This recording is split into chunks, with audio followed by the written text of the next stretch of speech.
নমস্কার বন্ধুরা, আজকে করব লোটে মাছের ঝুরি। লোটে মাছে তো অনেক রকম রেসিপি খেয়েছেন, একবার এইভাবে ঝুরি করে দেখতে পারেন। আমি অল্প একটু ফ্রাই প্যানে তেল দিয়ে দিয়েছি, লোটে মাছগুলোকে ছেড়ে দেবো।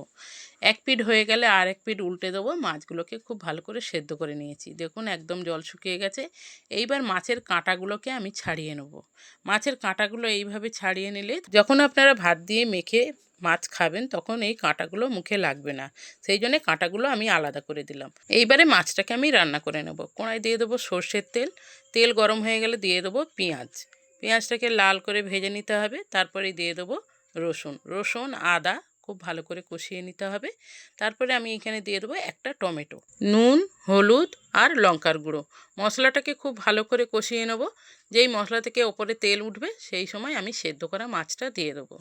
যতক্ষণ না মাছটার জল শুকাবে ততক্ষণ কিন্তু রান্না করতে হবে মাছটা। দেখুন জলটা শুকিয়ে গেছে। দিয়ে দেবো একটু গরম মশলা, খুব ভালো করে মিশিয়ে নিয়ে দিয়ে দেবো একটু ধনেপাতা। খুব ভালো করে মিশিয়ে দিতে হবে। আরও কিছুক্ষণ রান্না করে নিলেই তৈরি হয়ে যাবে আমাদের লইটা ঝুরি।